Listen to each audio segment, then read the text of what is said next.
Hello! Today I'm delving back into the lore and story of Final Fantasy VIII by taking a look at the narratively significant and affable character of Laguna Loire. Now, in recent years I've returned to Final Fantasy VIII a few times to discuss core characters and the various individuals that contribute to the game's world and story, and perhaps the most glaring absence has been a more considered look at the character of Laguna, because while some regard him as a secondary character that features in sporadic dreams and found him quite a random addition to the game, others have contended that, quite to the contrary, he's the single most important character to the overall story. And as such, these debates and forum discussions have sprung up in the wake of Final Fantasy VIII, ever since its initial release in '99, and they've contributed hugely, I think, to its legacy and the enduring appeal/controversy that many Final Fantasy fans,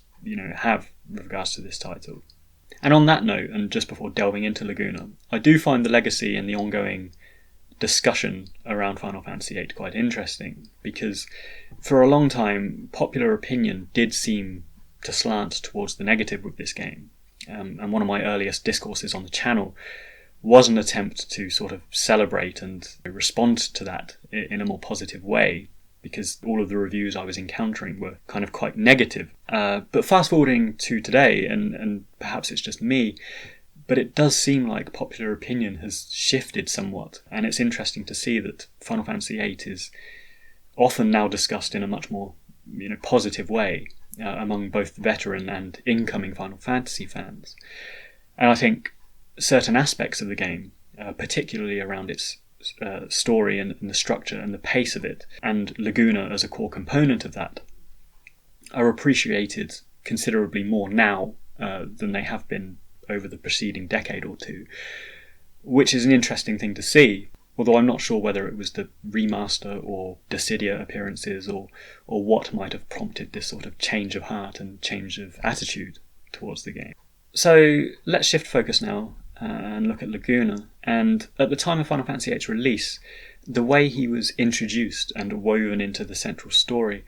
amounted to quite a unique narrative hook, and proved an intriguing device through which many aspects of the game, from world building to character development, was subtly explored and developed.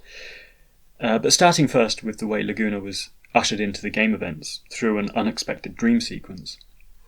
I personally loved this narrative curveball, and how, running parallel to political events and our first legitimate seed mission as Squall, which we've been gearing up towards and sort of building and escalating towards this point, our characters suddenly collapse on the train to Timber and have this entirely unexpected storyline and party scenario introduced that we have to muddle our way through.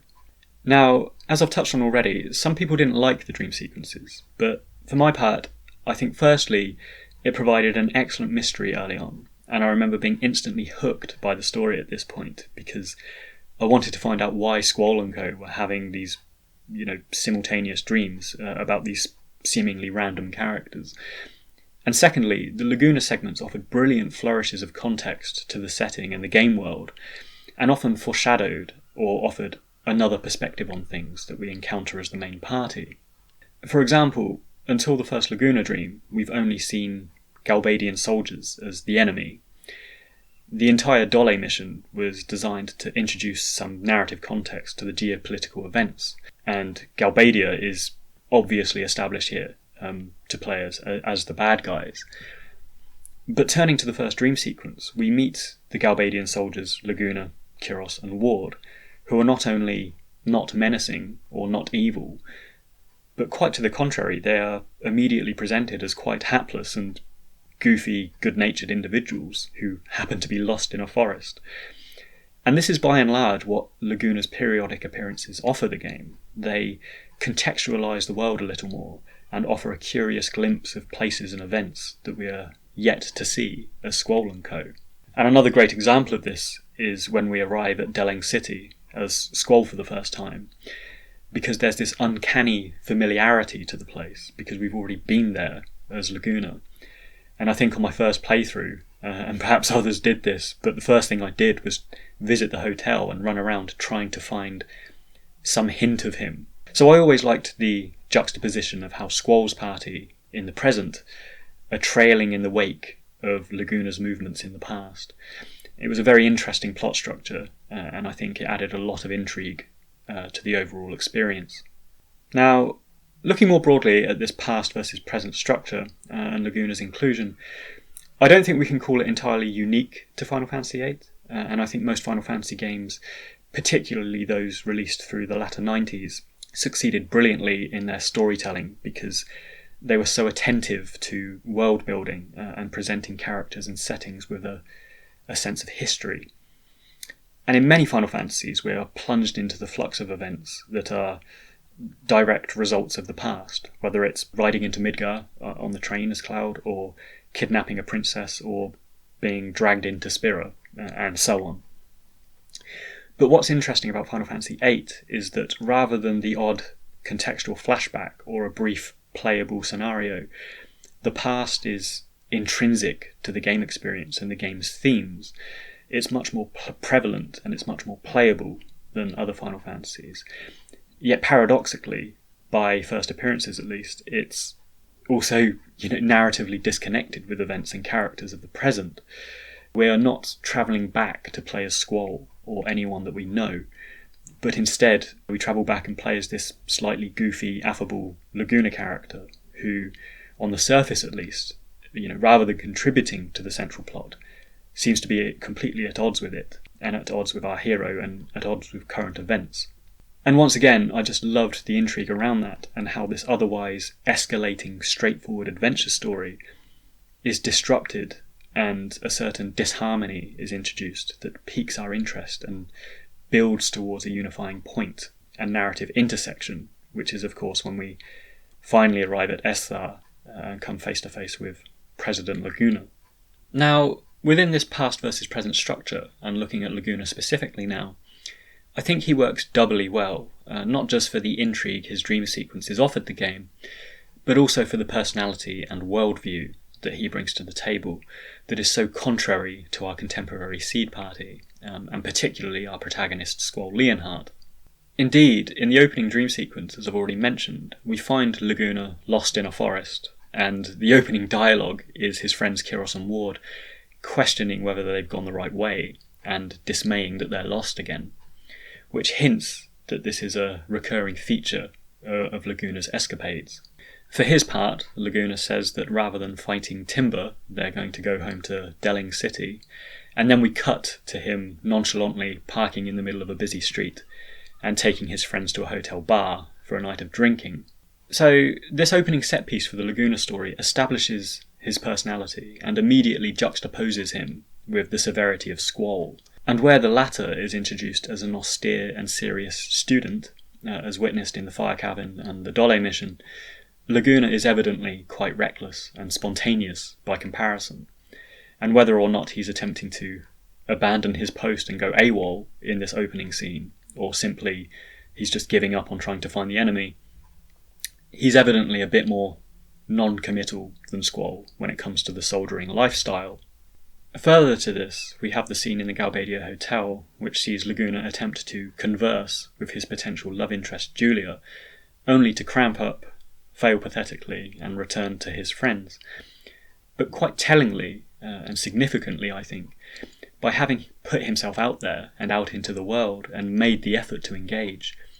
it does pay off for him when Julia ventures to speak with him later that evening. Turning to Squall and his first interaction with Rinoa, by comparison, we find him in a similar social setting, but unlike Laguna, with his posse of friends before him, he's standing aloof and alone in a ballroom, rejecting attempts at socialising, and it is Rinoa, arguably in similar fashion to her mother Julia all those years ago, who ventures over to speak with Squall, and as it turns out has to try considerably harder at luring him into a social engagement than Julia did. So this is interesting, and I think these quite comparable early scenarios with our two protagonists, the meet cute with a love interest and their attitude towards both friends and their profession, drives home the stark contrasts between them for both good and ill. For his part, Squall is committed to Seed, driven by a pragmatism and a desire to be the best at what he does, and only really breaks the rules when it comes to his one-upmanship and rivalry with Scyther, which operates on a very elemental emotional level. However, his hindrances reside in his introversion and his reluctance to emote with others, which, as I've discussed at length in my Squall episode, serves as his core character arc in the game story. Turning to Laguna, his traits are almost the exact opposite to Squall. Rather than pragmatism, he's a dreamer, an opportunist, and a romantic, all of which contributes to him being an awful soldier. But unlike Squall, he's also open in his emotions and his compassion for people, whether it's his efforts to speak with Julia in the opening scene, rescuing a Moonbar in the later prison scene, or indeed travelling around the world to save a little girl, and inadvertently saving a nation from an evil sorceress in an unseen part of the story. So while both characters have their pros and cons, and Laguna embodies everything Squall lacks, and vice versa, I think this is part of what makes the story so brilliant, because we have two integral player characters who are defined by their differences, and whether you prefer Laguna, the lovable goof, or Squall, the troubled hero, you get to experience both and enjoy both of them over the course of Final Fantasy VIII,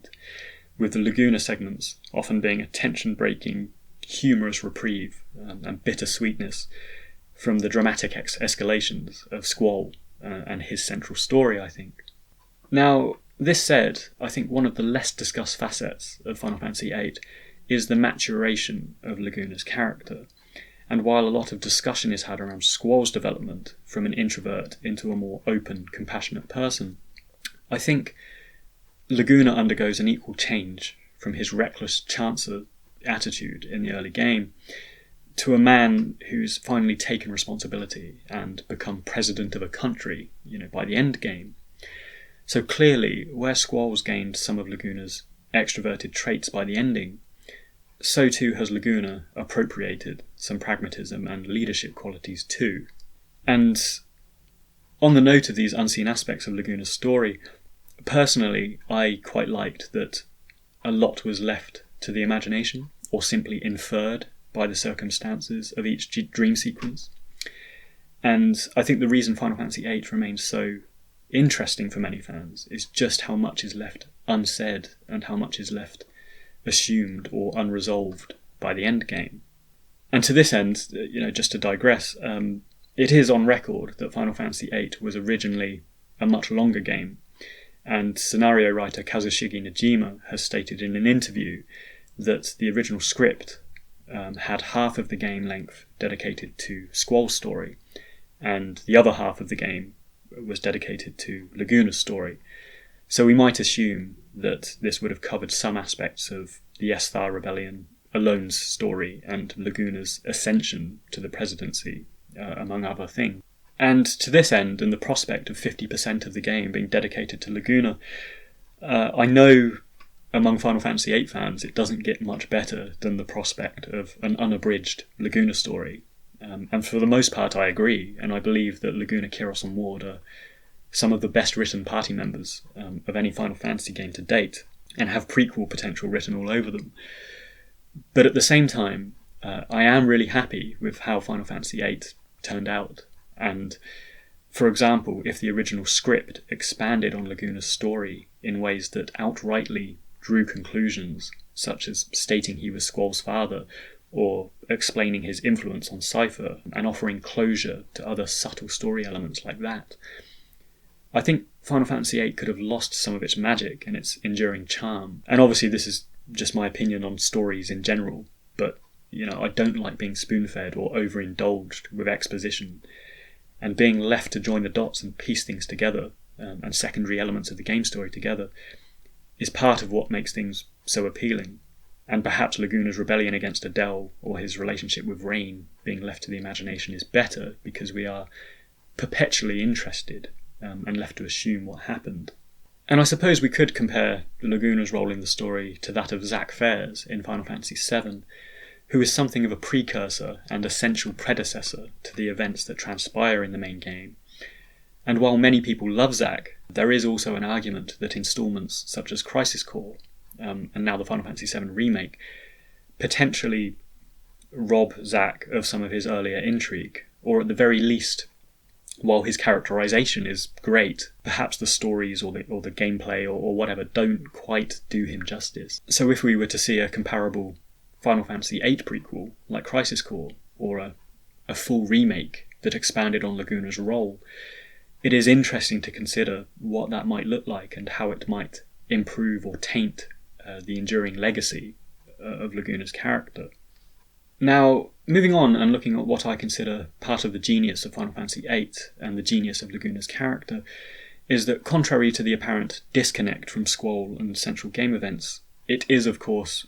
later revealed that Laguna is intrinsically linked to several key characters and aspects of the story, whether directly or indirectly. And as I've touched on already, the onus is on the fans to identify these connections and draw the dots together and build up the big picture of Final Fantasy VIII. Firstly, if we look at each of his appearances, there is generally some occurrence that echoes into the contemporary game events. His meeting with Julia, who is of course Rinoa's mother, being the first one.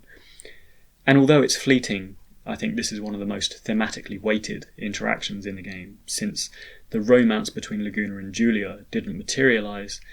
but a renewed connection came years later between their two children, Squall and Rinoa, which is kind of hallmarked by the shooting star in the dance sequence. And I think that bittersweet fatedness is a large part of what Final Fantasy VIII is about, thematically speaking. In the next appearance, we have Laguna, Kiros and Ward stumble upon the Centra excavation site, where we first encounter Esther soldiers, but also where we first encounter the central pillar of the lunatic Pandora. Now this is interesting in two ways, because we interact with the lunatic Pandora later as Squall, and in a mechanic that was a tangible glimpse at how Laguna's actions impact the present, we can create access points to certain items in the future, depending on how we play this section as Laguna. But also secondly, narratively speaking, is that Laguna has unwittingly stumbled upon Sorceress Adele's excavation of the lunatic Pandora and her intention to weaponize it. And skipping forward to the dream where Laguna is starring in a movie in the Trebia Mountains, he unwittingly witnesses the now functional lunatic Pandora in action in the distance, which creates the Trebia crater, which we can see on the future world map as Squall. And the other dreams of note are of course the Windhill dream, wherein we see Ellone and Raine, and the final dream in which Laguna's escape from Esthar. He rescues Ellone and it paves the way for him becoming president after the revolution in Esthar. So these dream sequences are great in my opinion because each of them contribute to significant parts of the grander story in obvious and not so obvious ways. And even the seemingly insignificant reprieves, such as monster hunting in Windhill or acting in a movie, have a knock-on effect for certain events and characters in the future. For example, a subtle one that I didn't notice for about a decade was Laguna's movie being the catalyst for Cypher's romantic dream about being a sorceress's knight, which is evidenced in Cypher's dialogues, but most tellingly by how he holds his gunblade in a similar one-handed stance, the same way that Laguna does in the dream sequence. And of course I covered that in my Cypher episode. But the Windhill scenario in particular, despite being the most banal and everyday of Laguna's situations, shows our single interaction with Raine, who is heavily implicated as Squall's mother through both her dialogue and the water symbolism of the three character names, Raine, Squall and Laguna. And one of the interesting things that I noted with Raine is also how she's quite dismissive of Laguna's character and thinks he's quite flaky and, is initially just a bit suspect of him. And this is exactly the same opinion that Squall has, as we see in his monologues during the dream sequences. So it's funny that Squall and Raine's first impressions of Laguna are quite similar and quite dismissive. But in the Windhill dream we also meet the child Ellone, who is an important catalyst to central story events, and a surrogate sister for Squall later in his childhood. So Windhill is an interesting segment, a fated touchpoint between key characters, and something of a Squall origin story, despite his not having been born yet, because it is a window into personalities and blossoming events between his mother and father. And much like the Julia segment earlier, it has a retrospective bittersweetness about it, as another sliding doors moment of Laguna's life, where he unknowingly fathers Squall, but isn't around, and rather than achieving a happy ever after, he's thrust into adventure again, because he goes off to rescue Ellone. So it's just another, and perhaps the single most defining example of how the repercussions of Laguna's decisions in life echo into the future and profoundly shape the events of the central story. Now, looking at each of these dreams, we build up a good idea of Laguna's journey and his thematic status as an arbiter of fate, in a macro sense. But it's also smaller intricacies in which he influences things that creates a nice flourish and subtle connections throughout the game. An example that I really quite liked, which is another hint at Laguna's fatherhood of Squall, is his rescuing of a Moonbar and the subsequent reverence that the Shumi tribe has for him. So this impacts the game in two ways, with the first being that Moonbars have a weird blood memory of individuals they meet, and they start calling Squall Laguna when we first meet them in present-day events. And the second is that we have a side quest at Shumi village, wherein the tribe has decided to build a statue of Laguna, which is not only another example of his radiating influence into the future, but it also unlocks a dream sequence where we can see Laguna attempting to teach Moonbar speech in the first place, which is where they, start calling him Laguna. But perhaps the most revealing incidental that builds up Laguna's adventure in our minds is the acquisition of Timber Maniacs magazines, which not only have the capacity to alter the dream sequences and how they play out, but they also unlock content on Squall's classroom computer, recounting Laguna's various adventures around the world, and they attest to his character in indirect and quite amusing ways. And as selfie notes in her observations in each episode, Laguna seems to get lost an awful lot, and he also seems to be perpetually out of money. And this leads me, I suppose, to the final point, which is that beyond the interesting structure and chronology of Laguna's inclusion in the game, I find that he, along with Kiros and Ward, are just really enjoyable characters to experience the story with. And this is purely my own opinion on the matter, but while Final Fantasy games often have a comedic cutaway and comedic episodes or characters to break up the action, I think that Laguna, Kiros and Ward are among the strongest, quote marks, comedy characters to come out of Final Fantasy to date. I think they are very well written because while they are comedy characters to a large degree, they weren't purely slapstick and purely utilised for comedy either. They have a lot of heart and a lot of compassion for one another and those around them. So while Laguna seems amusingly reckless and survivalist at times, such as abandoning his post in the opening dream, or throwing Kiros and Ward off the Centra cliffs first when it looks like it's a bit too high for him. And as we read in the Timber Maniacs articles, he's just constantly lost and constantly losing money, like all the time. He still has this redeeming quality and this redeeming sense of justice and naive optimism that sees him defend the weak, grasp opportunities, and generally engage with the world by bumbling from one adventure to the next in a very stream of consciousness and indeterminate way, which, as we've covered, contrasts starkly with the regimented pragmatism